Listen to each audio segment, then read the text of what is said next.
आजच्या कार्यक्रमाचे प्रमुख मार्गदर्शक आदरणीय श्री सच्चिदानंदजी आहेत. हे शिवचरित्र, भारतीय इतिहास व राष्ट्रविषयक चिंतन यांच्या अभ्यासक व प्रसिद्ध व्याख्याते आहेत. त्यांच्या प्रभावी वक्तव्यातून अनेकांना इतिहासाची प्रेरणा मिळाली आहे.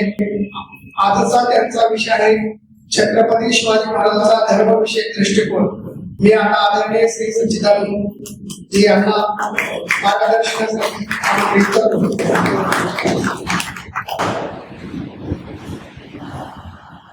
जयती जयती जय आदिशक्ती जय काली कबरती जय मधुकैटभचलनी देवी महिषासुरमर्दिनी जय चामुंडा जय चंडी जय चंडमुंड मुंडासुरखंडिनी जय सुरक्त जय रक्त बीज विद्याधिनी जय जय सुंभनी सुंभन दलनी फनी भूषण हे जग भरणी सर्जा समर्थ शिवराज देवी विजयी हे जग जननी विजयी हे जग जननी. आई भवानी छत्रपती शिवाजी महाराजांच्या या कार्यास आम्हाला यश दे. मंचावर उपस्थित सन्माननीय मान्यवर आणि जमलेल्या माझ्या तमाम हिंदू बांधवांनो, भगिनींनो आणि माता, गेल्या 1400 वर्षामध्ये एक गोष्ट कायम आहे, म्हणजे जेव्हापासून इसवी सन 711 ला मोहम्मद बिन कासिमचं पहिलं आक्रमण भारतावर झालं तेव्हापासून आज 19 जून 2026 रोजी एक गोष्ट कायम आहे. ती गोष्ट म्हणजे इसवी सन 711 ला सुद्धा आमचा हिंदू समाज झोपलेला होता आणि आज सुद्धा आमचा हिंदू समाज हा झोपलेला आहे. आमचा हिंदू समाज इतका विसरभोळा आहे, आमचा हिंदू समाज इतका भोळा आहे की आमच्या हिंदू समाजावर गेल्या 1400 वर्षात इतकी काही अनंत अत्याचार झाले. ते अत्याचार सुद्धा आमचा हिंदू समाज विसरून गेला. मग छत्रपती शिवाजी महाराजांसारखा एक माणूस या ठिकाणी निर्माण होतो आणि त्यांच्यामुळे तर काय आता आम्ही हिंदू म्हणून या कार्यालयामध्ये आज आपण एक घर वापसी हा कार्यक्रम घेऊ शकतो. हे खरंच निश्चितच छत्रपती शिवाजी महाराजांचं सगळ्यात मोठे यश आहे.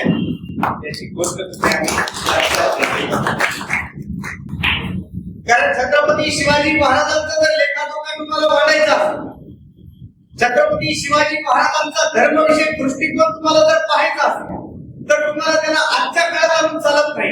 तुम्हाला त्या काळातली परिस्थिती बघावी लागते. त्या काळातली धार्मिक परिस्थिती काय होती, त्या काळातली सामाजिक परिस्थिती काय होती, त्या काळातली सामाजिक जीवन काय होतं, इथल्या लोकांवर काय पद्धतीने अत्याचार केले जाते, या गोष्टी तुम्हाला आम्हाला बघाव्या लागतात आणि त्या परिस्थितीवर तुम्हाला आम्हाला शिवछत्रपतींचं कर्तृत्व तोलावं लागतं.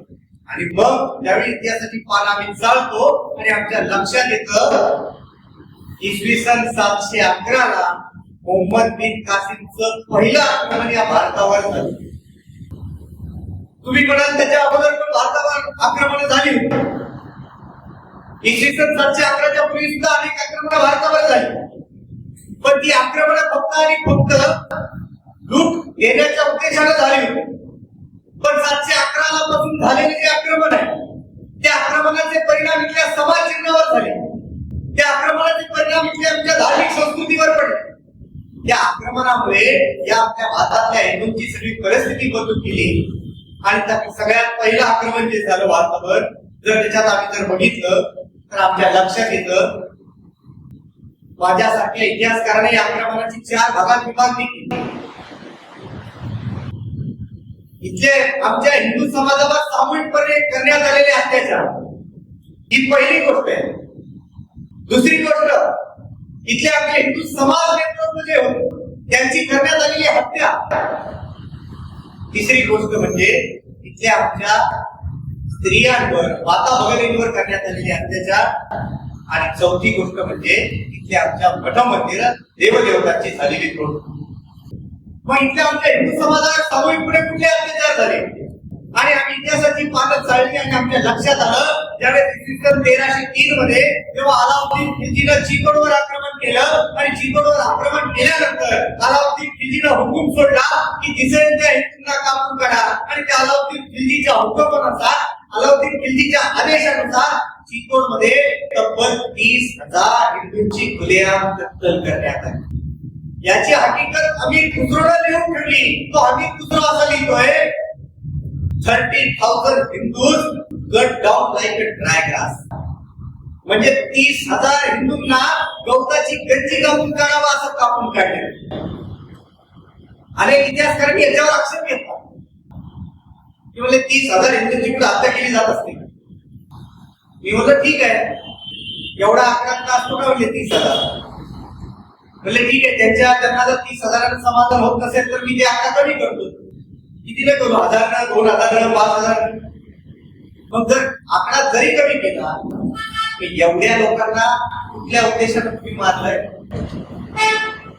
आणि जर तुम्ही म्हणाल या गोष्टीचा बादशाला आनंद होत असेल, जर ही कुठली विकृती आहे की 30,000 हिंदूंना कापून काढल्यानंतर जर बादशाला आनंद होत असेल, तर ज्या अर्थी तुम्ही जर हे लिहिण्यासाठी कमी करत नाही तर तुम्ही ही गोष्ट कृतीतून आणायला थोडी लागणार आहात. मग 30,000 हिंदूंना आमच्या इथं सामूहिकपणे सर्वात प्रथम पहिल्यांदा सामूहिकपणे त्यांची कत्तल करण्यात आली. त्याच्या पुढे जाऊन सांगतो, इसवी सन 1398 मध्ये जेव्हा तैमूरलंगाने भारतावर स्वारी केली आणि तैमूरलंगाने भारतावर स्वारी केल्यानंतर एक हुकूम सोडला की दिल्लीच्या बाजूला असलेलं जे लोणी नावाचं गाव आहे, त्या लोणी नावाच्या गावातले सगळे लोक पकडून आणले. आता बादशाहच्या हुकुमानुसार त्या लोणी नावाच्या गावातले सगळे लोक पकडण्यात आले. तैमूरलंगाने परत हुकूम सोडला की याच्यातले हिंदू वेगळे करा, मुसलमान वेगळे करा. लोकांनी परत कसं केलं तिथल्या लोकांनी की हिंदू वेगळे केले गेले, मुसलमान वेगळे केले गेले. आणि तैमूरलंगाच्या हुकुमानुसार इसवी सन 1398 मध्ये सरसकट हिंदूंची कत्तल करण्यात आली. तुम्ही आम्ही जे आता बघितलं, पहलगाममध्ये आम्हाला आमचा धर्म विचारून मारलं, याची सुरुवात तैमूरलंगाने 1398 मध्ये केली. ही जी विकृती ती अजूनही आपल्या भारतात आहे. मग सामूहिकपणे इथल्या हिंदू समाजावर अत्याचार होतो. एक पीटर लुटी नावाचा फ्रेंच इतिहासकार, त्याने त्याचा प्रवास तो भारतात प्रवासासाठी आलेला आहे आणि त्याने त्याच्या प्रवासाचं वर्णन त्याच्या डायरीमध्ये लिहून ठेवलंय. तो पीटर लुटी असा लिहितोय की मी आग्र्यापासून पटण्यापर्यंत जात असताना बगेवार पासून इथपर्यंत मी पाहतोय रस्त्याच्या दोन्ही बाजूला हिंदू पुरुषांचं घर सोडून फक्त मुडकराई अशा 25 ते 30 हिंदू पुरुषांची कत्तल केली आहे आणि त्यांच्या मुंडक्यांचे पिनार रस्त्याच्या दोन्ही बाजूला रचलेले आहे. बगेवार पासून इथपर्यंतचं अंतर हे तब्बल 80 किलोमीटरचं अंतर आहे आणि या 80 किलोमीटरच्या अंतरामध्ये जवळपास 8,000 हिंदू पुरुषांची कत्तल करून त्यांच्या मुंडक्यांची मिनार रस्त्याच्या दोन्ही बाजूला. म्हणजे इतके सामूहिकपणे अत्याचार आपल्या हिंदू समाजावर होतो. एक उदाहरण सांगतो, फिरोजशाह तुगलक नावाचा एक मुसलमान सुलतान होता. इसवी सन 1361 मध्ये त्या फिरोजशाह तुगलकाने ओरिसावर आक्रमण केलं, जामनगरवर आक्रमण केलं, म्हणजे आताचा ओरिसा. हे एक असं उदाहरण आहे की ज्या एका उदाहरणामध्ये इथल्या हिंदू समाजावर सामूहिक अत्याचार झाले, इथल्या स्त्रियांवर झाले आणि इथल्या मंदिराची तोडफोड सुद्धा झाली. ज्यावेळेस फिरोजशाह तुगलकाने ओरिसावर आक्रमण केलं, ओरिसावर आक्रमण केल्यानंतर त्याने हुकूम सोडला की या परिसरातील सगळी मंदिरं पाडून टाका. आणि फिरोजशाह तुगलकाच्या हुकुमानुसार आपलं जगन्नाथपुरीचं मंदिर पाडण्यात आलं, आजूबाजूची सगळी मंदिरं पाडण्यात आली आणि त्याचे अवशेष जमा केले. आणि फिरोजशाह तुगलक हे सगळे अवशेष घेऊन दिल्लीला गेला आणि दिल्लीला जाऊन वेगवेगळ्या मशिदींच्या पायऱ्यावर या मूर्त्यांचे अवशेष टाकले. कारण का मशिदीत येणाऱ्या जाणाऱ्या मुसलमानांनी ती तुडवावी. आणि मग या फिरोजशाह तुगलकाला एक बातमी कळाली की या ओरिसाच्या एका समुद्र किनाऱ्यावर जवळपास 1,00,000 हिंदूंनी आपल्या बायकापुरांचं, नातेवाईकांचं आश्रय घेतलाय. म्हणून त्या फिरोजशाह तुगलकाने आपला मोर्चा त्या समुद्र किनाऱ्याच्या दिशेने वळवला आणि समोर बघितलं 1,00,000 हिंदूंनी आता शस्त्र घेऊन प्रतिकार करण्यासाठी उभे होते, आपल्या लेकराबाळांचं, नातेवाईकांचं उभे होते. पण आपल्याला अहोबाजूला वेढलेला बघितलं, या लोकांनी शस्त्र टाकली, शरणागती पत्करली. पण फिरोजशाह तुगलकाने हुकूम सोडला हे पेट रक्तानं बुडवून काढा. आणि त्या फिरोजशाह तुगलकाच्या हुकुमानुसार जवळपास 1,00,000 हिंदूंची कत्तल त्या ओरिसाच्या समुद्र किनाऱ्यावर झाली. त्याच्यातल्या आमच्या ज्या हिंदू स्त्रिया होत्या त्या काही स्त्रियांना आपल्या सैन्यामध्ये वाटून टाकण्यात आलं.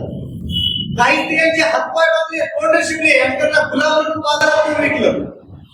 म्हणजे ही एक घटना आहे की या घटनेमध्ये इथल्या हिंदू समाजावर सामूहिकपणे अत्याचार करण्यात आले, इथल्या आमच्या माता भगिनीवर अत्याचार करण्यात आले आणि इथल्या आमच्या मठमंदिरांची तोडफोड करण्यात आली. मग तुम्ही म्हणाल याच्या विरोधात तुम्ही आवाज उठवला नाही का? यांच्या विरोधात लढणारा कोणी तयार झाला नाही का? मग याच्या विरोधात ज्यांनी आवाज उठवला ते आमच्या समाज नेतृत्वाची काय अवस्था होती? शिवाजी महाराजांच्या काळापूर्वी या देशामध्ये विजयनगरचं एकमेव हिंदुत्व साम्राज्य होतं. हरिहरराय आणि तुकराय या दोघा भावांनी तुंगभद्रेच्या काठावर स्थापन केलेलं हे साम्राज्य इथल्या शेतकऱ्यांसाठी, कष्टकऱ्यांसाठी, रयतेसाठी होतं. मोठमोठी मंदिरं, मोठमोठ्या इमारती, सगळ्या सुखसुविधा असलेलं साम्राज्य, हे साम्राज्य बहमनी सुलतानांच्या डोळ्यात उघडलं. आदिलशाही, निजामशाही, कुतुबशाही, इमादशाही आणि बेरीजशाही हे 5 मुसलमान बहमनी सुलतान एकत्रित आले आणि त्यांनी एकत्रितपणे त्या विजयनगरवर हल्ला केला. विजयनगरचा राजा होता राजा रामराय. वयाने अतिशय वृद्ध होता, पण एका तिशीतल्या पोराला लागलेला असा तो त्या ठिकाणी लढत होता. पण या युद्धामध्ये पांडवांचा पराभव होणार होता. या इस्लामिक सुलतानाच्या चंद्रव्यूहामध्ये तो राजा रामराय अडकला. निजामानं राजा रामरायाचं मस्तक साठलं, भाल्याच्या टोकाला बांधलं आणि विजयनगर मधून त्याची मिरवणूक काढली.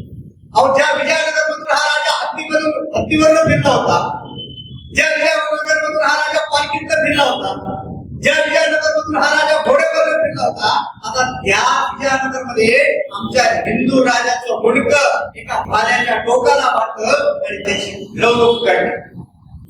याच्यावर हे मुसलमान सुद्धा थांबले नाहीत. तर आदिलशहानं काय केलं तर ते मस्तक उचललं, त्याच्यात त्या मस्तकामधला जो मैल होता, हाडामासाचा तो मैल बाजूला केला आणि राजा रामरायाचं पुस्तक अशा ठिकाणी येऊन बसवलं मुरीच्या तोंडाला. म्हणजे आजच्या भाषेत सांगायचं झालं तर ड्रेनेज सिस्टीमच्या तोंडाला त्या राजा रामरायाचं मस्तक बसवलं. कारण का तर त्याच्या तोंडात मलमूत्र व्हायला जाईल एवढी घोर विटंबना आमच्या समाज नेतृत्वाची.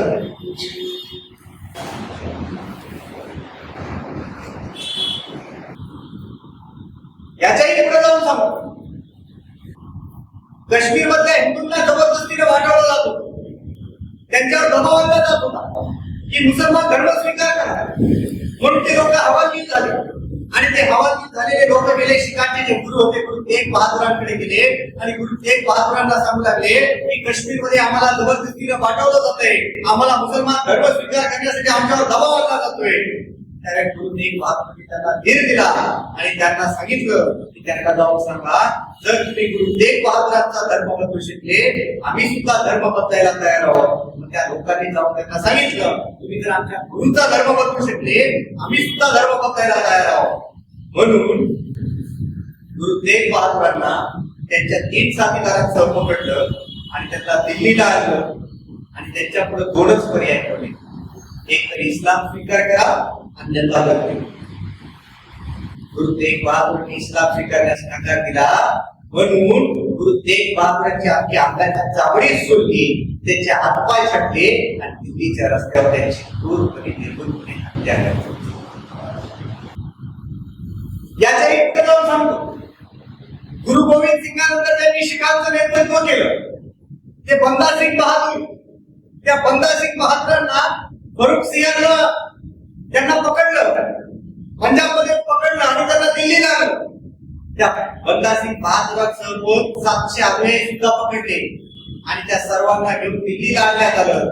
आणि त्या आग्नेयांसोबत 2च पर्याय ठेवले, एक तर इस्लाम स्वीकार करा अन्यथा मृत्यू. त्या लोकांनी इस्लाम स्वीकारण्यास नकार दिला. म्हणून फरुख सिंहांच्या हुकुमानुसार रोज 100 अशा पद्धतीनं 7 दिवस 700 आग्नेयांची कत्तल करण्यात आली. आणि तिथून पुढे 3 महिन्यांनी त्या बंदा सिंग बहादुरांना कुतुब मिनार जवळच्या बहादूर शहाच्या कबरीजवळ नेलं. म्हणजे स्वतःच्या बापाच्या कबरीजवळ फरुख सिंह घेऊन गेला. एका खंबेला बंदा सिंग बहादुरांना हातापायाला धरून बांधलं बंदासिंग बहादुरांना खाली बसवलं. एक जल्लाद हातामध्ये सुरी घेऊन आला आणि बंदासिंग बहादुरांच्या मानेजवळ सुरी घेऊन जाऊन विचारतो, बंदासिंग इस्लाम स्वीकार करा अन्यथा मृत्यू. बंदासिंग बहादुरांनी इस्लाम स्वीकारण्यास नकार दिला म्हणून बंदासिंग बहादुरांच्या मांडीवर त्यांचा 5 वर्षाचा पोरगा अजय सिंहाला ठेवलं. परत बंदासिंग हातामध्ये ते जल्लाद हातामध्ये सुरी घेऊन आला. बंदासिंग बहादुरांना म्हणू लागला की बंदासिंग एकतर इस्लाम स्वीकार करा अन्यथा मृत्यू. बंदासिंग बहादुर कराडे गुरु तेग बहादुर बोलिया सुनो सिखो बड़ भागिया लड़त दीजिए लेकिन धर्म न छोड़िए ऐसा वो कहा गया. बंदासिंग बहादुरांनी इस्लाम स्वीकारण्यास नकार दिला. बंदासिंग बहादुरांच्या मांडीवर त्यांचे जे 5 वर्षाचे अजय सिंह नावाचा जो जिवंत पोरगा होता त्याचे हातपाय फाटले, त्याची छाती फोडली, त्याचं हृदय काढलं आणि बंदासिंग बहादुरांच्या तोंडात फोडलं. गरज बंदासिंग बहादुरांना जल्लादाने प्रश्न विचारला, बंदासिंग इस्लाम स्वीकार करा. बंदासिंग बहादुरांनी इस्लाम स्वीकारण्यास नकार दिला. बंदासिंग बहादुरांच्या चामडी सोडली, हातपाय छाटले आणि त्यांची डॉक्टर दिल्लीच्या रस्त्यावर टाकली. म्हणजे इतके आरोपित अत्याचार आमच्या समाज घेत होतो. ही जी विकृती आहे ही विकृती लक्षात घ्या. म्हणजे जेव्हा औरंगजेबानं मराठीशाही संपवण्यासाठी ज्यावेळेस महाराष्ट्रात आला, मराठीशाही काही संपवणं होत नाही, त्याच्याकडून त्याला विजय प्राप्त होत नाही म्हणून त्याला आदिलशाहीकडे गेला. आदिलशाही काही दिवसात संपवली. तो कुतुबशाहीकडे गेला, कुतुबशाही काही दिवसात संपवली. आणि जेव्हा त्यांनी आपल्या धर्मवीर संभाजी महाराजांना पकडलं त्यावेळेस त्यांनी आमच्या संभाजी महाराजांना कशा पद्धतीने मारलं. 40 दिवस त्यांच्यावर अनंत अत्याचार करून आघात करून मारलं. पण इथे एक खोटा नॅरेटिव्ह सांगितला जातो की संभाजी महाराजांची हत्या ही मनस्फूर्ती झाली. बाजार का मुखायचा बाजार, त्याला कुठलाही आधार नाही, कुठलाही पुरावा नाही. अरे त्या औरंगजेबाच्या मात्री आलेपकडे लिहिलंय, त्याचा तो दरबार इतिहास त्याच्यात लिहिलंय. तो सांगतो मात्री आलेपकडे उल्लेख आहे की मुल्ला मौलवीच्या सांगण्यानुसार काफर बच्चा संभाजी हत्या करण्यात, म्हणजे इस्लामच्या कायद्यानुसार मुल्ला मौलवीच्या सांगण्यानुसार काफर बच्चा संभाजी हत्या करण्यात आली असं त्या औरंगजेबाच्या दरबारी इतिहासात. मग आमच्या धर्मवीर संभाजी महाराजांना 40 दिवस अनंत अत्याचार करून मारलं. एक विचार करा, या औरंगजेबाने आदिलशाही संपवली, ज्या औरंगजेबाला कुतुबशाही संपवली, त्या औरंगजेबानं त्या आदिलशाहीच्या बादशाला कोणत्या प्रकारची वागणूक, त्या औरंगजेबानं कुतुबशाहीच्या बादशाला कुठल्या प्रकारची वागणूक दिली आहे. तर औरंगजेबानं ज्यावेळेस आदिलशाही संपवली त्यावेळेस आदिलशाहीच्या बादशाला एका राजकैद्याची वागणूक दिली.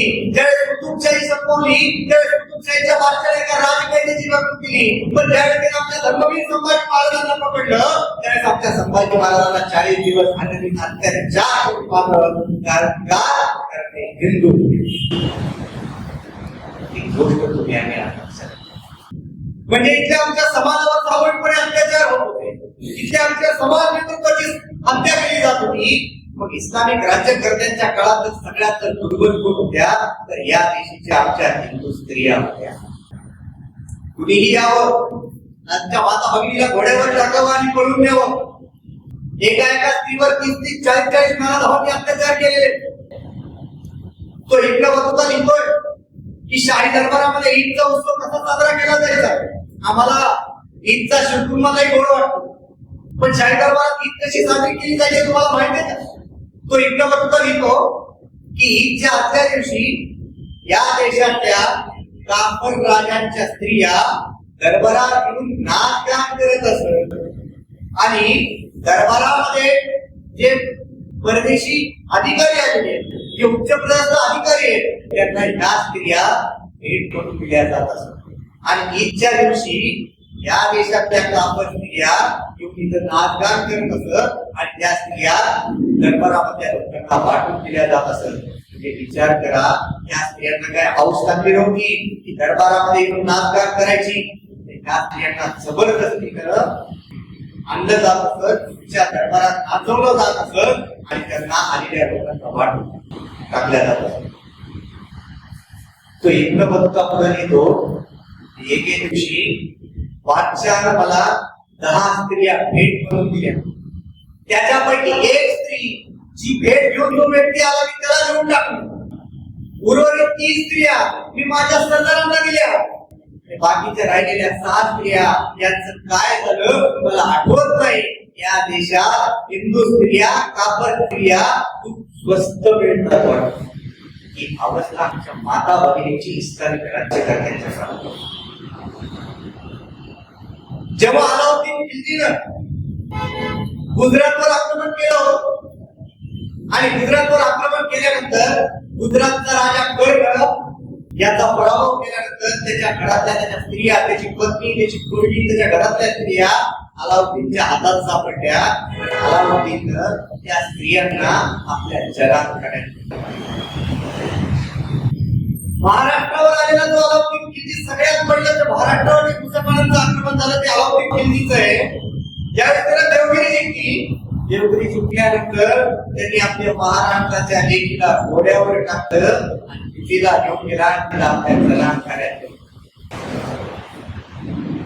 ही अवस्था आपल्या माता भगिनींची शिवरायांच्या काळात महाराष्ट्रात या देशात होती.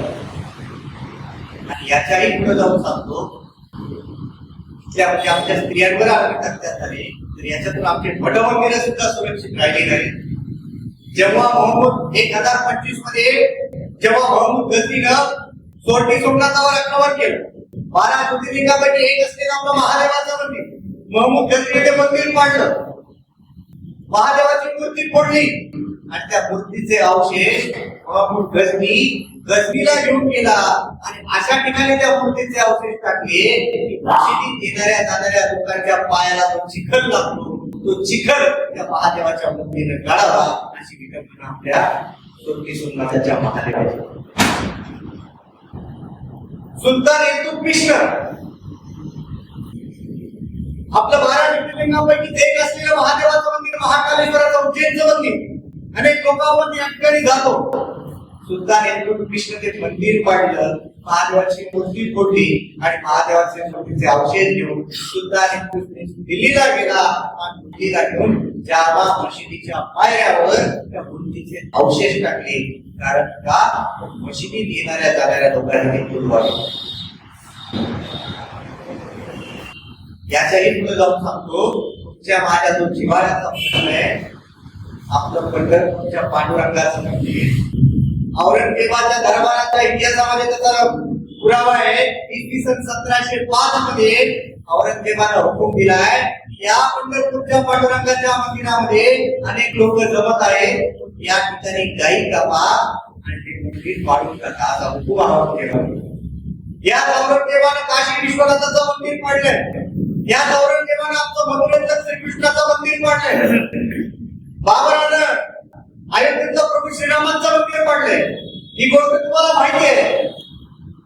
पण हे सगळे अन्याय अत्याचार इथल्या आमच्या समाजावर होत होते, समाज नेतृत्वावर होत होते, स्त्रियांवर होत होते आणि आमच्या मठ मंदिरावर सुद्धा होते. अनेक लोक असं सांगतात की मठ मंदिर पाडण्यामागचा उद्देश होता की लूट घेऊन जाण्याचा. मग मला सांगा, जर लूट न्यायचीच होती तर मंदिर पाडायची काय गरज होती? एकदा लूट करायची, परत वापस जायचं, परत यायचं, परत जमा झालेली संपत्ती लुटायची, परत वापस जायचं. मूर्ती फोडायची काय गरज आहे? आणि ती मूर्ती फोडून मशिदीच्या पायऱ्यावर टाकायची काय गरज आहे? जसं मोहम्मद पैगंबरांनी काबामधल्या मूर्त्या फोडल्या, तो आदर्श आपल्याला इस्लामिक राज्यकर्त्यांनी घेतला आहे. मूर्ती म्हणजे ही गोष्ट तुम्ही आम्ही आज लक्षात घ्या. मग छत्रपती शिवाजी महाराजांचं कार्य भरपूर कशामुळे दिसतं की ज्या हिंदू समाजावर सामूहिकपणे अत्याचार करण्यात येत होते, ज्या आमच्या समाज नेतृत्वाची हत्या करण्यात होती, ज्या आमच्या स्त्रियांवर अत्याचार करण्यात येत होते, ज्या आमच्या मठमंदिरांची तोडफोड करण्यात येत होती, छत्रपती शिवाजी महाराजांना मी युग पुरस्कार म्हणतो. ज्या आमच्या इथल्या समाजावर अत्याचार झाले, छत्रपती शिवाजी महाराजांनी ते इथे आमच्या समाजाला स्वातंत्र्य देण्याचं काम केलं. ज्या इथे आमच्या समाज नेतृत्वाची हत्या झाली, छत्रपती शिवाजी महाराजांनी त्या आमच्या समाज नेतृत्वाच्या हातामध्ये तलवार दिली आणि त्याला स्वराज्यामध्ये स्थान देण्याचं काम केलं. ज्या इथे आमच्या माता भगिनींवर अत्याचार होत होते, छत्रपती शिवाजी महाराजांनी त्या आमच्या माता भगिनींना संरक्षण देण्याचं काम केलं. आणि ज्या आमच्या मठमंदिरांची तोडफोड करण्यात येत होती, छत्रपती शिवाजी महाराजांनी त्या मठमंदिरांचा परत जीर्णोद्धार करण्याचं काम केलं. छत्रपती शिवाजी महाराजांनी उभ्या आयुष्यामध्ये कधीही कुठेही मशीद उभारली नाही. उलट तुम्हाला मी 10 पुरावे देतो की छत्रपती शिवाजी महाराजांनी मशीद पाडून मंदिर उभारले. जय भवानी, जय शिवाजी. तिरुवल्लवाई आणि समेत पेरवल इथलं शिव मंदिर आणि विष्णू मंदिर आक्रमणकारी लोकांनी पाडलं आणि त्या ठिकाणी परत मशीद उभारली. ज्यावेळेस शिवाजी महाराज त्या ठिकाणी गेले, त्यावेळेस शिवाजी महाराजांनी एक गोष्ट कळली, या ठिकाणी मंदिर पाडून मशीद उभारलेली आहे. शिवाजी महाराजांनी आपल्या सहकार्यांना आदेश दिला की ही मशीद पाडा आणि परत त्या ठिकाणी मंदिराचं पुतळ निर्माण करा. याचा पुरावा शिवाजी महाराजांच्या आज्ञेनुसार रघुनाथ पंत हनुमंतांनी तो राजव्यवहार कोश केला, याचा पुरावा आहे. एक फ्रेंच माणूस आहे, तो शिवाजी महाराजांच्या सैन्यात आलेला आहे प्रवासासाठी आणि त्यांना असं लिहून ठेवलंय की शिवाजी महाराजांनी माझ्या निवासाची व्यवस्था कल्याण निवडणुकीमध्ये एका मशिदीमध्ये केली. म्हणजे शिवाजी महाराज हिंदू आहे आणि त्यांनी अनेक मशिदी तरी या कल्याण निवडणुकीतल्या पाडून टाकल्या, पण बांधणाऱ्याचा हेतू लावतो. या मशिदीचं रूपांतर त्यांनी खाण्याच्या कोठारामध्ये केलंय किंवा निवासाची व्यवस्था, म्हणजे आजच्या काळात सांगितलं लॉज साठी त्याचा उपयोग. अफजल खानाचं पत्र आहे शिवाजी महाराजांना लिहिलेलं, जो शिवाजी महाराज हयात असताना लिहिला. त्याच्यामध्ये असं लिहिलंय अफजल खानाने शिवाजी महाराजांना उपदेश होऊन, तू कल्याण भिवंडी जातो, तिथल्या मुला मंडळींना मारतो, मशीद पाडतो, मी तुझी कशी गैर. हे अफजल खानाचं पत्र आहे. गेल्या 350 वर्षामध्ये हा इतिहास आम्हाला जाणून बुजून सांगितलाच नाही आणि आमची अवस्था तशीच आहे. आम्ही सगळं चकचकीत पॉलिशला जगत, म्हणजे चंदनाच्या पाटावर, चांदीच्या ताटावर मोत्याचा घास पुन्हा भरवी नका असं म्हणल्यावर आम्हाला ऐकायला खूप चांगलं वाटतं की चंदनाचा पाट आहे, चांदीचं ताट आहे आणि भरवायला ते म्हणजे आनंदच आहे. पण हीच गोष्ट जर माझ्यासारख्या इतिहासकारांनी सांगितली, बाबळीच्या पाटावर, जर्मनच्या ताटावर हायब्रिडचा घास तुला भरवी नगर असं म्हणजे आम्हाला ऐकायला बरोबर वाटत नाही आणि खायला बरोबर वाटत. ही गोष्ट गत आमची झाली की आम्हाला सत्य इतिहास बचवताच आला नाही. आम्हाला सगळं सोयीचा इतिहास मांडलेला आवडतं. आम्हाला असं वाटतं की हे बी चांगले, ते बी चांगले. ही आमची मानसिकता आहे, ही आमची सद्गुणवृत्ती आहे. छत्रपती शिवाजी महाराजांनी एक गोष्ट लक्षात घेतली की स्वराज्याच्या आड जो येईल त्याला शिवाजी महाराजांनी बाजूला केलं. आता शिवाजी महाराजांचा धर्मविषयक दृष्टिकोन हा विषय आपण निवडलाय, पण लक्षात घ्या छत्रपती शिवाजी महाराजांचं प्रत्येक कार्य हे हिंदू धर्माच्या फायद्यासाठीच आहे. एक गोष्ट लक्षात घ्या, शहाजी राजांची मुद्रा ही फारसी भाषेत आहे. शिवाजी महाराजांनी आपली मुद्रा कोणत्या भाषेत केली आहे? संस्कृत भाषेत. आपल्या मराठी भाषेमध्ये फारसी आणि उर्दूचे शब्द घुसले होते. आपली भाषा दूषित झाली होती. म्हणून शिवाजी महाराजांनी रघुनाथ पंत हनुमंताला आज्ञा दिली की तुम्ही राजव्यवहार कोशाची निर्मिती करा आणि त्या राजव्यवहार कोशाच्या माध्यमातून जवळपास मराठी भाषेमध्ये जे 1328 फारसी आणि उर्दू शब्द घुसले होते ते शब्द बाजूला गेले आणि त्या जागेवर शिवाजी महाराजांनी संस्कृत शब्द टाकायला सांगितले. हा ही सुद्धा गोष्ट शिवाजी महाराजांनी हिंदू संस्कृतीला धरूनच केली. जसं औरंगजेबाला एक धर्मांतर करण्याची मोठी व्यवस्था उभी केली होती, जिजिया नावाचा कर लागला. कारण का जिजियाचा उद्देश काय होता? की जिजियाच्या करापोटी अनेक हिंदूंनी मुसलमान व्हावे.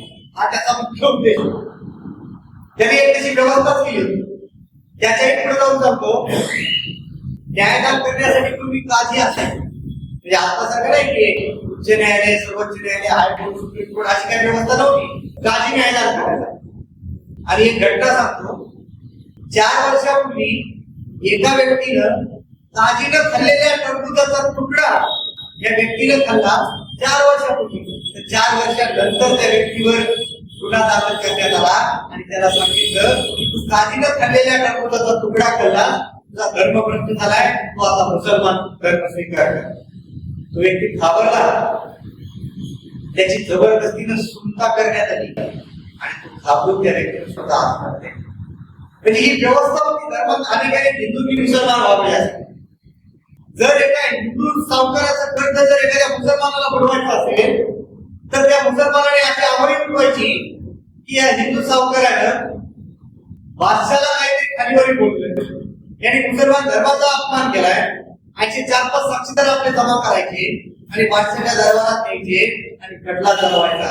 आणि मग त्याचा उद्देश एकच होता की एकतर त्याचं कर्ज माफ केलं जायचं आणि जबरदस्तीनं त्या हिंदू सावकाराला मुसलमान. ही गोष्ट चालू होती. धर्मांतरासाठी एक वेगळी व्यवस्था औरंगजेबाने राबवली होती. त्याचा इराणच्या माणसाला एक पत्र लिहिलं औरंगजेबानं. त्याच्यामध्ये असं लिहिलंय की हिंदूंवर जास्तीत जास्त अन्याय आणि मुसलमानांना सवलती याच्या खेरीज माझ्या मनात अजून काहीच नाही, असं त्याचं पत्र आहे औरंगजेबाचं इराणच्या भाषेत. आणि मग ही जी धर्मांतराची गोष्ट सगळ्यात मोठ्या प्रमाणात आपल्या इथं सुरू होती. या देशामध्ये, या जगामध्ये या धर्मांतराला सगळ्यात पहिले जर तुम्ही आव्हान दिलं असेल तर ते आमच्या नरसिंह छत्रपती श्री शिवाजी महाराजांनी दिले.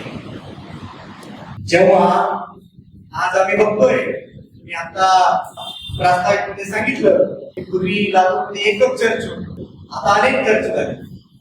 शिवाजी महाराजांच्या काळाची गोष्ट सांगतो. शिवाजी महाराजांचा दृष्टिकोन काय होता?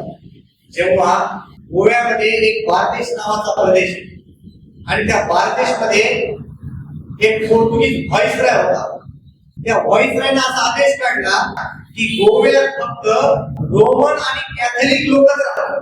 म्हणजे थोडक्यात काय, तर तुम्हाला गोव्यात राहायचं असेल तर तुम्हाला तुमचा धर्म सोडून तुम्हाला ख्रिश्चन व्हावं लागेल.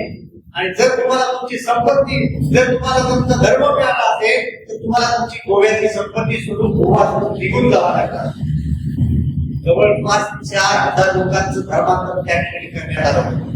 जेव्हा गोष्ट शिवाजी महाराजांना कळाली, शिवाजी महाराजांनी बारदेशवर आक्रमण केलं आणि त्यावेळेस ते लोक आवाज झालेले लोक शिवाजी महाराजांकडे गेले आणि शिवाजी महाराजांना सांगू लागले की गोव्याच्या व्हाईसरॉयने आदेश काढला की गोव्यात राहायचं असेल तर तुम्हाला ख्रिश्चन धर्म स्वीकारावा लागेल. आणि मग शिवाजी महाराजांनी काय हुकूम सोडला की गोव्याच्या बाजूला एक गाव होतं, एक गावच्या गाव सगळं उचलून लक्षात घ्या. असं दिलेलं आहे की शिवाजी महाराजांच्या हुकुमानुसार जवळपास 850 लोक पकडून काढण्यात आले. अवघड बच्चे कच्चे असा शब्द लिहिलेला आहे. शिवाजी महाराजांच्या हुकुमानुसार 850 लोक काढण्यात आले. आणि ज्या पोर्तुगीज पादऱ्यांच्या हुकुमानुसार, आदेशानुसार त्या गोव्याच्या व्हाईसरॉयने हुकूम सोडला होता की ज्या पोर्तुगीज पादऱ्यांच्या सांगण्यानुसार ते 4 पोर्तुगीज पादरी सुद्धा त्यांना पकडून आणण्यात आलं होतं. आणि शिवाजी महाराजांना त्यांनी कोणीतरी सांगितलं की ज्या गोव्याच्या पोर्तुगीज व्हाईसरॉयने आदेश काढलाय की त्या पोर्तुगीज व्हाईसरॉयच्या सांगण्यानुसार गोव्याच्या व्हाईसरॉयने हुकूम काढलाय की गोव्याच्या लोकांना ख्रिश्चन करा. तर शिवाजी महाराजांनी त्यांच्यावर पोर्तुगीज पादऱ्यांना समोर बोलवलं. प्रसंग लक्षात घ्या. शिवाजी महाराज बसलेले 4 पोर्तुगीज पादरी शिवाजी महाराजांच्या समोर आहेत. शिवाजी महाराज त्यांना काय विचारताय, जर तुमच्या गोव्यात राहायचं असेल तर आम्हाला ख्रिश्चन धर्म स्वीकार करावा लागत असेल तर तुम्ही आता माझ्या भूमीमध्ये उभा आहात, तुम्ही माझा धर्म स्वीकार करा. शिवाजी महाराज म्हणतात हे समकालीन आहे, याचा पुरावा आहे. शिवाजी महाराज काय म्हणतात आहे की तुमच्या गोव्यात राहायचं असेल तर तुमचा ख्रिश्चन धर्म स्वीकार करावा लागत असेल तुम्ही आता माझ्या भूमीमध्ये उभा आहात, माझा हिंदू धर्म स्वीकार करा. ते पोर्तुगीज पाद्री कडवट होते. त्यांनी सांगितलं आम्ही तुझा धर्म स्वीकारू शकत नाही. काय केलं शिवाजी महाराजांनी? पोर्तुगीज धर्मप्रेम म्हणून सोडून दिलं का? तर शिवाजी महाराजांनी त्या चारही पाद्यांची मुंडकी छाटली आणि गोव्याच्या व्हाईसरायला पाठवून दिली. ही बातमी ज्यावेळी गोव्याच्या व्हाईसरायला कळाली, त्यांनी त्याचा खूप मान घेतला. या देशात सगळ्यात पहिले धर्मांतराला जर विरोध कोणी केला असेल तर ते आमच्या छत्रपती शिवाजी महाराजांनी केला. ही गोष्ट छत्रपती शिवाजी महाराज की जय. हीच गोष्ट सुरू असताना एक दुसरी गोष्ट सुद्धा शिवाजी महाराजांनी, म्हणजे इथल्या आमच्या जबरदस्तीने ज्या लोकांना वाटवलं जात होतं, पण आमचा हिंदू धर्म आमच्या हिंदू धर्मामध्ये अशी व्यवस्था नव्हती की एखादा मतांतरित झालेल्या हिंदूला परत हिंदू करून घेण्याची. आमच्या हिंदू धर्मामध्ये तशी पद्धत नव्हती की जर एखादा हिंदू जर धर्मापासून दुसऱ्या धर्मामध्ये गेला, त्याला जबरदस्तीने नामोच्चारण करून त्याचा धर्म बदलवला गेला. त्याला जर परत हिंदू धर्मात यायचंय तर त्याला हिंदू करून घेण्याची व्यवस्था आमच्या हिंदू धर्मात नव्हती. शिवाजी महाराजांचे जे सरसेनापती होते, नेतोजीराव पालकर, ज्यांना प्रति शिवाजी म्हटलं जायचं, ज्यावेळेस शिवाजी महाराज औरंगजेबाच्या दरबारातून औरंगजेबाच्या हातावर तुरी देऊन निसटले, याचा राग औरंगजेबानं मनात धरून औरंगजेबानं आदेश दिला की जो प्रति शिवाजी आहे ते नेतोजी पालकरांना पकडा. आणि औरंगजेबाच्या हुकुमानुसार नेतोजीरावांना धारूरच्या किल्ल्यावर पकडण्यात आलं आणि त्यांना पकडून त्यांना दिल्लीला नेण्यात आलं. आणि नेतोजी पालकरांना जबरदस्तीनं मुसलमान करण्यात आलं, त्यांची सुनता केली आणि त्यांचं नाव महमूद कुली खान असं ठेवण्यात आलं. जे शिवाजी महाराजांचे सरसेनापती आहेत, ज्यांनी अख्खा पराक्रम गाजवलाय, की ज्यांना सरसेनापती म्हटलं जातं, त्या नेतोजीरावांना जबरदस्तीनं औरंगजेबाने पाठवलं, त्यांचा मोहम्मद कुली खान केला. या घटनेत तब्बल 10 वर्ष निघून जातात. ज्यावेळेस शिवाजी महाराजांचा राज्याभिषेक होतोय 1674 ला, आणि हा मोहम्मद कुली खान हा काबूल कंदारमध्ये निकलो मनुची नावाचा एक प्रवासी आहे. त्याच्यानंतर जे पुस्तक आहे त्याच्यात लिहून ठेवलंय, हा निकलो मनुची डॉक्टर आहे. आणि काबूल कंदारमध्ये एका सरदाराच्या पाठीवर चाबकाला फटके मारले. त्याचा इलाज करण्यासाठी ज्या डॉक्टरला बोलवलंय, त्या डॉक्टरचं नाव निकोलो मनुची आहे. आणि हा निकोलो मनुची त्याच्यावर इलाज करायला गेलाय. आणि निकोलो मनुची त्याला विचारतोय, अरे तुला कशामुळे मारलं जातंय? तर तो माणूस सांगतोय, अरे महाराष्ट्रात माझा राजा छत्रपती झालाय आणि मला त्याला भेटायला जायचंय. अरे ते म्हणतो, तुझा काय संबंध आहे महाराष्ट्राचा? तू मोहम्मद कुली खान आहे, तुझं नाव काय खरं? मोहम्मद कुली खान सांगता झाला, अरे मी महाराष्ट्रातला नेतोजी पालकर आहे, माझा राजा छत्रपती झालाय आणि मला त्याला भेटायला जायचंय. पण या लोकांनी माझ्या पाठीवर चापकाला फटके मारले. त्याचा इलाज करायला हा निकोलो मनुची केलाय. जे नेतोजीरावांचा संबंध त्या काबूल कंदारमध्ये निकोलो मनुची सोबत आला. निकोलो मनुची काय सांगतोय की नेतोजीराव सांगतात की माझा राजा छत्रपती झालाय. म्हणजे नेतोजीरावांसाठी किती आनंदाची गोष्ट आहे की शिवाजी महाराज छत्रपती झाले तर मला त्यांना भेटायला जायचंय. 10 वर्ष गेली त्या गोष्टीमध्ये आणि 10 वर्षानंतर नेतोजीरावांना स्वतःची जाणीव झाली की शिवाजी महाराज छत्रपती झाले आणि आता मला शिवाजी महाराजांना भेटायला जायचंय. आणि नेतोजीराव शिवाजी महाराजांकडे आले आणि आमच्या धर्मामध्ये अशी व्यवस्था नसताना, आमच्या धर्मामध्ये अशी पद्धत नसताना शिवाजी महाराजांनी, म्हणजे आताच्या ज्या लोकांना जे पुरोगामी शब्द ऐकतात ना, त्या काळात ही संकल्पना नव्हती पुरोगामी. पण शिवाजी महाराजांचे विचार आधीच पुरोगामी होते. शिवाजी महाराजांनी नेतोजीरावांना परत स्वधर्मात घेतलं, परत हिंदू केलं आणि मग राज्याच्या गावाला लावलं.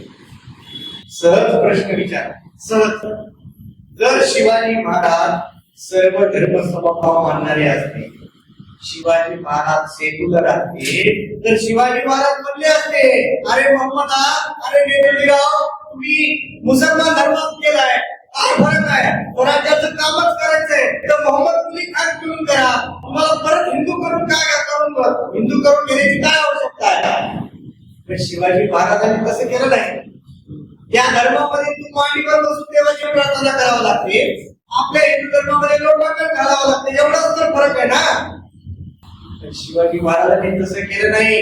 शिवाजी महाराजांना माहितीये स्वराज्याचं काम करायचं असेल तर त्याला आधी हिंदू व्हावं लागेल आणि मग स्वराज्याचं काम करावं लागेल.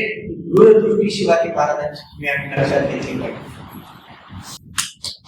शिवाजी महाराजांनी मतांतरित धर्मांतरित झालेल्या लोकांना सगळ्यात प्रथम हिंदू करून घेतलं.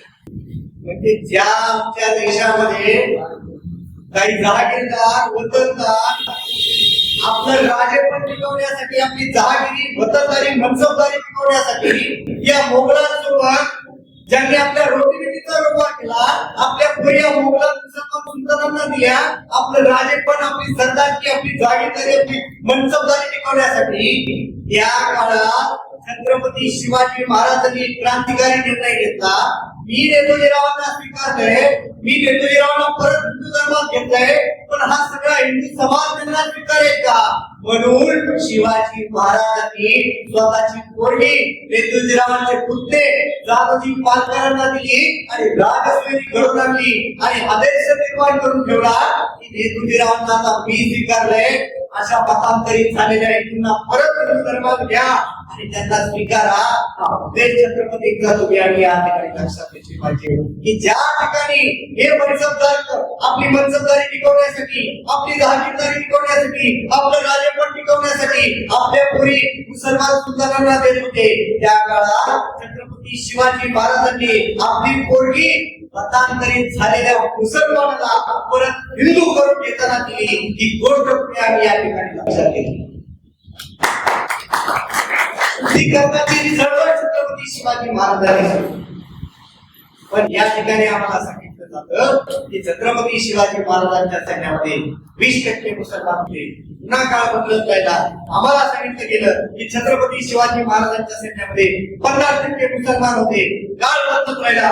परत आम्हाला सांगितलं गेलं की छत्रपती शिवाजी महाराजांच्या सैन्यामध्ये 95% मुसलमान होते.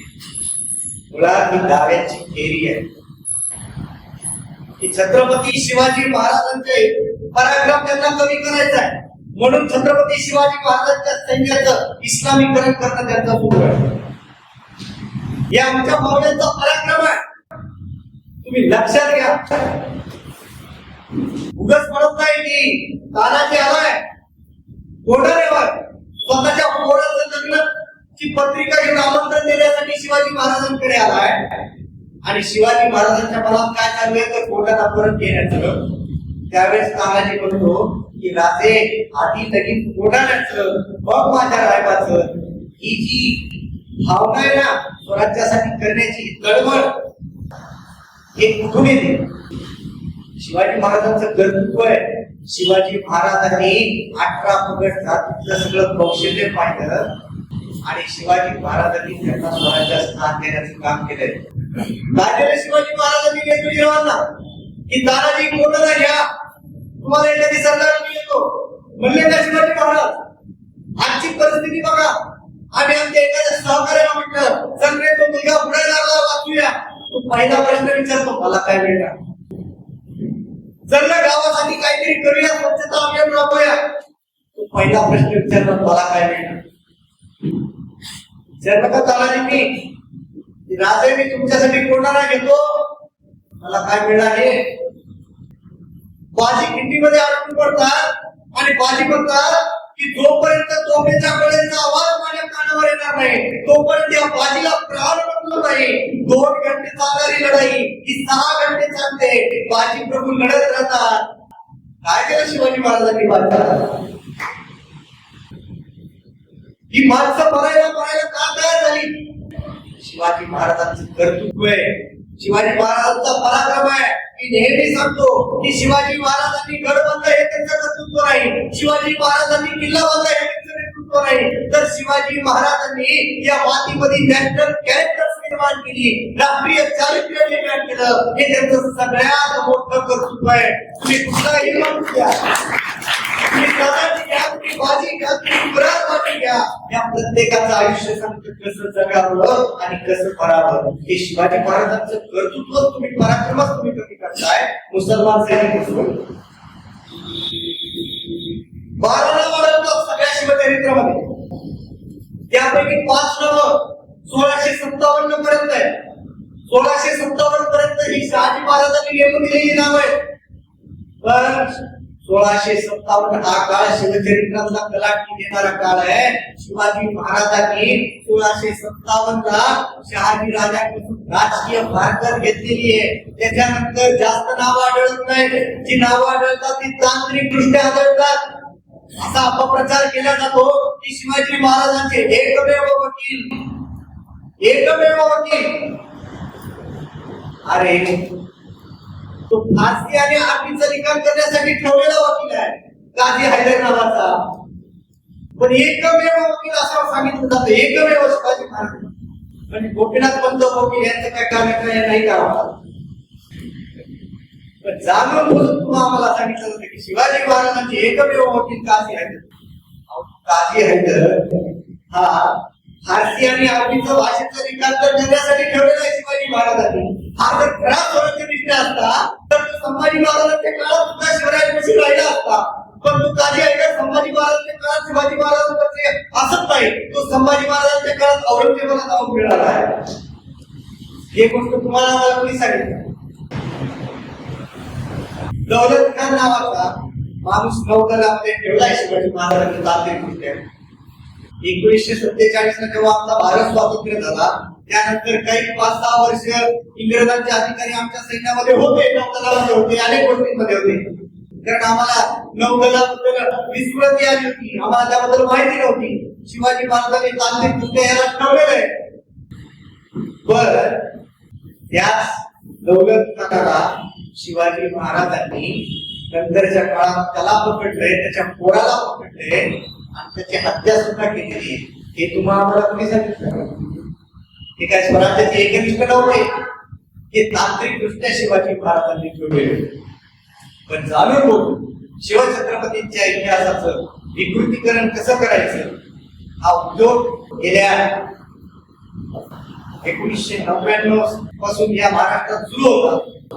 पण गेल्या काही काळात आम्हाला आमच्या स्वरूपाची जाण झाली आणि आम्ही असं पुरावे बघितले आणि आज इतिहास समाजामध्ये पोहोचवण्याचं काम या ठिकाणी केलं. अनेक गोष्टी सांगता येतील.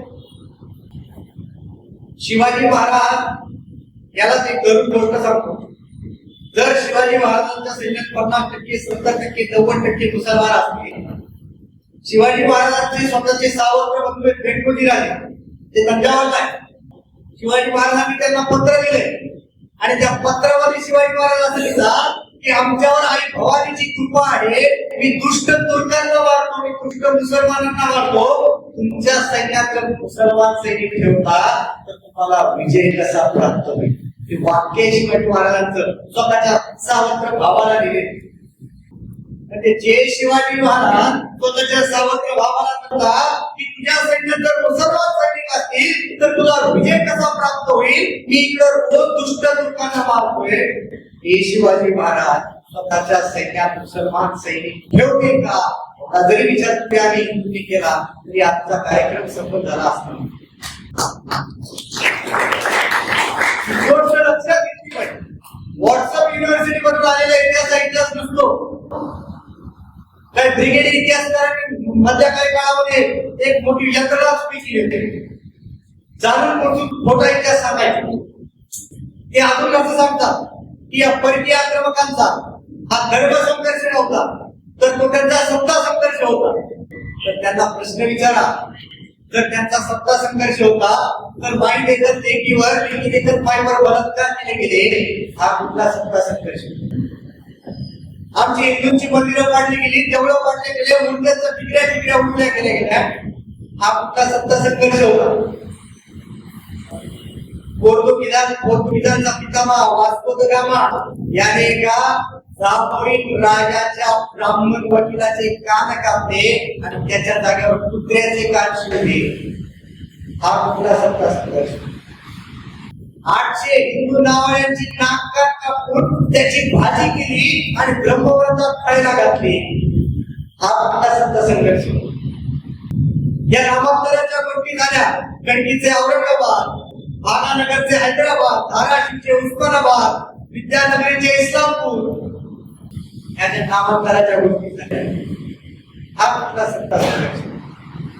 तर लक्षात घ्या, हा त्यांचा फक्त सत्ता संघर्ष नव्हता, हा त्यांचा धर्म संघर्ष होता आणि हा त्यांचा सत्ता संघर्ष. आणि लिहिलंय, ज्यांना आम्ही आमचा आदर्श मानतो त्या डॉक्टर बाबासाहेब आंबेडकरांनी लिहिलंय. ज्यांना आम्ही आमचा आदर्श मानतो त्या महात्मा फुलेंनी लिहिलंय. महात्मा फुलेंनी छत्रपती शिवाजी महाराजांना एक पोवाडा लिहिलाय आणि त्या पोवाड्यामध्ये ते असा उल्लेख करतात की मोठ्या युक्तीने सर केला किल्ला सोडण्याचा, रोबीला झेंडा हिंदूंचा, असं महात्मा फुलेंनी लिहिलंय की शिवाजी महाराजांनी मोठ्या युक्तीने तोडण्याचा किल्ला सर केला आणि हिंदूंचा झेंडा रोवला.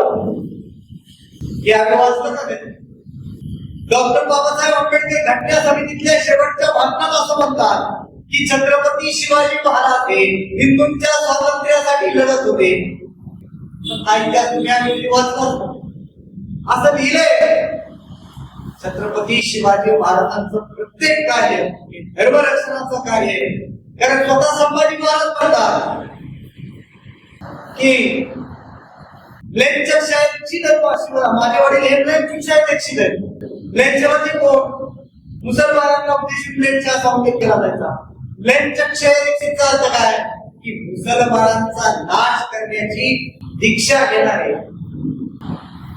हे छत्रपती शिवाजी महाराज आहे. असं स्वतःच्या पोरांनी शिवाजी महाराजांबद्दल लिहिलं. संभाजी महाराजांनी तेच लिहिले. याच्याही पुढे जाऊन सांगतो, इंग्रज भारतात आले त्यावेळी तटस्थ भूमिकेत आहे. त्यांनी शिवाजी महाराजांना पत्र लिहिताना काय उल्लेख केलाय? इंग्रजांच्या राजापूर बखारीचा जो प्रमुख आहे हेनरी डेव्हिडकर, त्यांनी शिवाजी महाराजांना एक पत्र लिहिलंय आणि त्या पत्रामध्ये शिवाजी महाराजांचा उल्लेख करताना तो असा लिहितो, Shivaji the general of Hindu forces, Hindu सेनेचे अधिपती छत्रपती शिवाजी महाराज, असा उल्लेख इंग्रजांनी तत्कालीन काळात केलाय.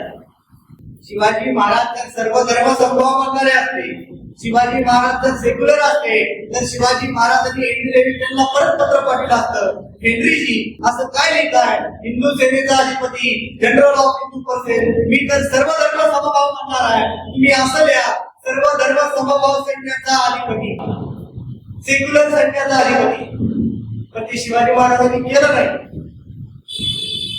शिवाजी महाराज हे हिंदू बादशाह होते. हे म्हणजे काय सत्य आहे? याच्याही पुढे जाऊन शकतो. जो कवी भूषण शिवाजी महाराजांच्या समकालीन आहे, उत्तरेचा कवी आहे, शिवाजी महाराजांची कीर्ती ऐकून महाराष्ट्रात आलाय आणि शिवाजी महाराजांसमोर त्यांनी छंद लिहिलाय शिवबावनी नावाचा. ते शिवबावनीमध्ये कवी भूषणाने असं लिहून ठेवलं की देवला गिरावत फिरावत निशाणा ऐसे डुबे रावर आणि सभी काय नक्की गौरा गणपती आपण आवरण देत होता आपली उडी पारी सभा मारी गई होती फिरा पैगंबरा दिगंबरा दिखाई दे सिद्ध की सिद्धाई गई रविबात रब की. ऐकायला खूप छान वाटतं. पण याचा अर्थ काय? कवी भूषण काय सांगतोय? देवला गिरावत फिरावत निशाणा आली की सगळीकडे देवळं पाडली जातात, मूर्त्या फोडल्या जातात आणि फक्त हल्लीचे छेडे पडकायला लागले. स्वतःला राव राजे म्हणून घेणारे सगळे पळून गेले. जे गौरी गणपती आहे, दुष्टांना दंड देणारे, ते सुद्धा अशा वेळी लपून बसले आणि फक्त पीर पैगंबर आणि मुसलमानांच्या स्वतःची दुहाई सुरू आहे. तो कवी भूषण पुढे लिहितोय, जर शिवाजी महाराज झाले नसते तर काशी होती, गला जाती, मथुरा मस्जिद होती, अगर शिवाजी न होते सुन्नत होती सबकी. शिवाजी महाराज झाले नसते तर काशीचा प्रभाव राहिला नसता, मथुरेत मशिदी झाल्या असत्या आणि तुमची माझी सुनता झाली असती. आम्हाला या जैन मंदिरामध्ये आजचा हा कार्यक्रम घेतला नसता.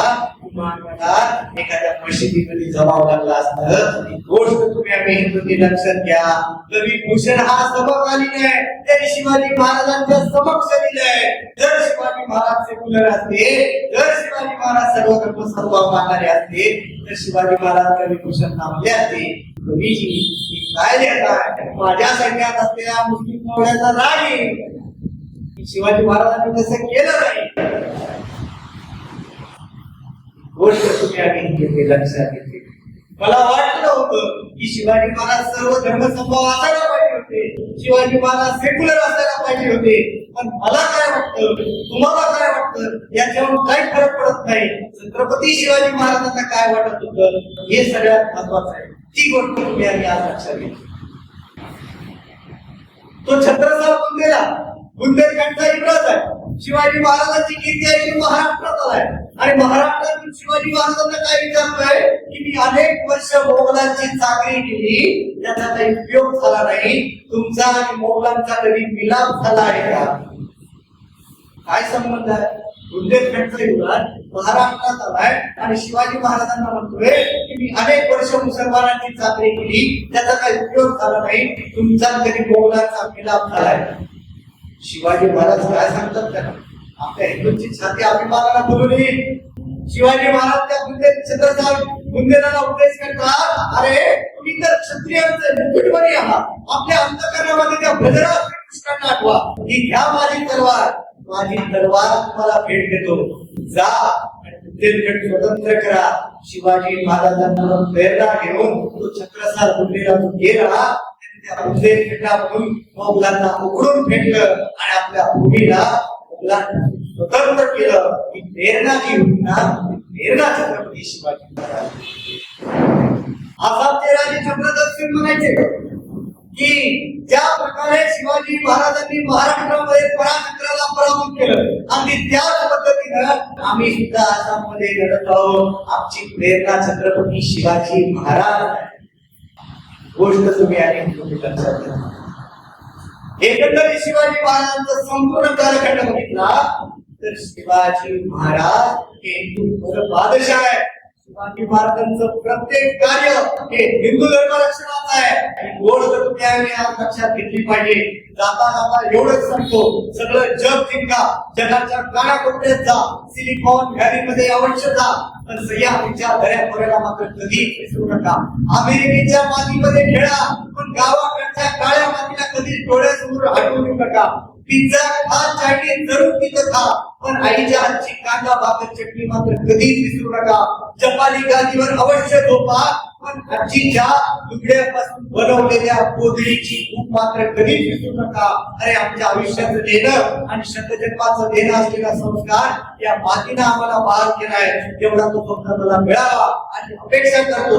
आणि या ऐतिहासिक सोहळ्याचं साक्षीदार होण्याचं मन वाक्य शिवछत्रपतींच्या साक्षीनं या मावळ्याला मिळालं, त्याबद्दल नतमस्तक होतो. त्यांच्या माध्यमातून मी इथपर्यंत आलो, त्या सर्वांचे आभार मानतो आणि खरंच सांगतो की देशामध्ये हा सगळ्यात पहिला कार्यक्रम असेल घरवापसी दिन म्हणून आपण या ठिकाणी साजरा करतो. त्याबद्दल खरंच आणि हिंदू समाजानं आपल्या समोरची आव्हानं लक्षात घेतली पाहिजे. त्या काळात ती आव्हानं वेगळी होती. आता परिस्थिती बदलली आहे. आता लँड जिया, लव जिया, बिझनेस जिया, फूड जिया, अशा प्रकारची आणि आव्हानं आपल्या हिंदू समाजासमोर आहे. त्यामुळे हिंदू समाजाने या गोष्टी लक्षात घेतल्या पाहिजे, यासाठी उभं राहिलं पाहिजे. आणि जी लोक परत आपल्या स्वधर्मात येण्यासाठी प्रयत्न करत आहेत त्या आमच्या लोकांना मोठ्या मनाला स्वीकारलं पाहिजे की ज्या छत्रपती शिवाजी महाराजांनी मतांतरित झालेल्या हिंदूंना परत स्वीकारलंय. आज तुम्ही सुद्धा हिंदू समाजाला मोठ्या मन करून आपले जे मतांतरित झालेले भाऊ बंधुकी आहे त्यांना सुद्धा परत हिंदू धर्मात घेताना मोठ्या मनाला स्वीकारलं पाहिजे. एवढा आदर्श या ठिकाणी तुम्ही घेतला तरी आमचा कार्यक्रम सफल झाला असं मी म्हणेन. आणि ज्यांच्या माध्यमातून मी इथपर्यंत आलो त्या सर्वांचे आभार मानतो आणि थांबतो. जय हिंद, जय महाराज. अत्यंत अभ्यासपूर्वक आणि प्रेरणादायी मार्गदर्शन केले. त्यांच्या विचारातून छत्रपती शिवाजी महाराजांच्या धर्मविषयक दृष्टिकोन व नेतोजी बालकांच्या 19 जून 1676च्या शुद्धीकरणाचे ऐतिहासिक महत्व आम्हा सर्वांना कळाले. धन्यवाद.